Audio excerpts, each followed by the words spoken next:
день! З вами вучні Державної установи адукації Діанісківської середньої школи. Борискевич Олеся, Русакевич Арина, Лисицкая Мария, Чешко Анастасия. и мы хотим рассказать вам про самые цікавые події лютого. Вечір зустрічі школьних сябров пройшов у Діанісківській середній школі 1 лютого. У стінах родної школи знову зібралися її былые вучні. Выпускники різних годов успоминали былые школьные годы, вспоминаючи своє юнацтво.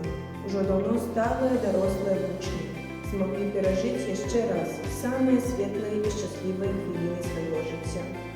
У гэты вечір було шмат веселых моментів, душевных песен и танцев.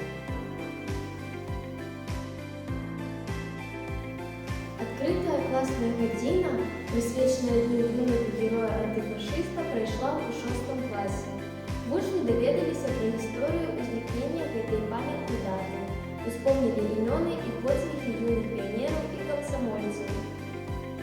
Піонери ще раз вспомнили, що 8 лютого – це день пам'яті юних хлопчиків і дівчинок усіх країн, хто змагався і помирав за свободу, ровність і щастя людей. 7 лютого у рамках тижня безпеки у сетці інтернет з навчальницями початкової школи проведені класні години «Інтернет. Плюси і мінуси» і гульня «Ми розумні користальники інтернету».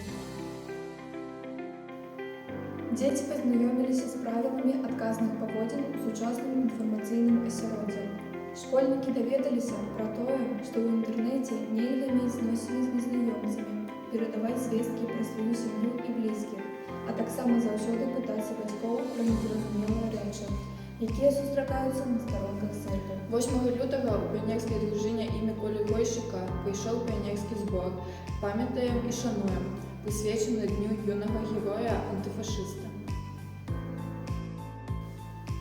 Сучасныя школьнікі павінны ведаць і памятаць пра подвиги сваіх аднагодкаў, бо юныя героі былі такімі ж падлеткамі, вучыліся, сябравалі, але ў іх бясклопатнае дзяцінства і юнацтва ўварвалася вайна.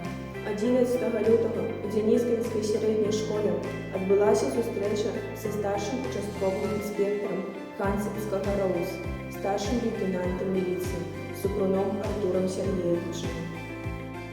Мерапрыемства пройшло у форматі діалогу, падчас якого були розгледжені питання профілактики правонарушень і злочинства сярод неповнолітніх, здійснення неповнолітніми самовольних судов, профілактика злочинства, зв'язаних з незаконним оборотом наркотиків. Спортивно-патріотичне споборництво «Ми – вірні сини і дочки своєї родини» пройшло серед навченців 6-11 класів нашої школи. У ході мероприємства навченці показали свою шпаркость і сприт. У ході мероприємства виховувалася любов до родини, сябровські відносини поміж ребятами, розвивалося уміння хутко приймати рішення. У кінці мероприємства переможці отримали невеликі призи. 15 лютого з навчанцями Діанісківської середньої школи проведена тематична гутарка «Чому можна довіряти в інтернеті?» у рамках тематичного занятку «Я, моя сім'я, моя родина». Інтернет – гэта свет цікавых і карысных магчымасцяў, але ў той жа час гэта крыніца пагроз. Вучні яшчэ раз нагадалі, што захапленне камп'ютарамі заўсёды прыносіць карысць. Усім навучэнцам былі дадзеныя парады, як паводзіць сябе ў дадзеных сітуацыях.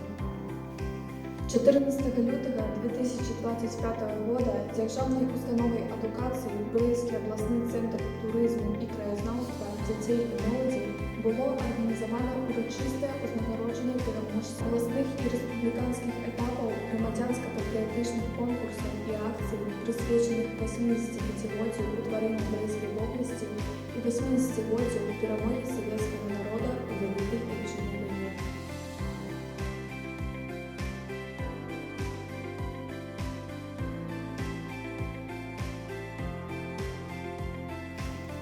У рамках проекта «Я і громадство» з навчанцями 6-9 класів відбулася музейна зустріча зі старшиною Гнатинської районної організації «Білоруський фонд миру» Сороковим Сергієм Віталійовичем. Гэта быў адкрыты дыялог, падчас якога навучэнцы змаглі задаць пытанні, якія цікавяць іх, пытанні па тэме заняткі і атрымаць глыбокія і мудрыя адказы. На гэтым мы з вами развітваемся. Жадаем вам только приемных новин.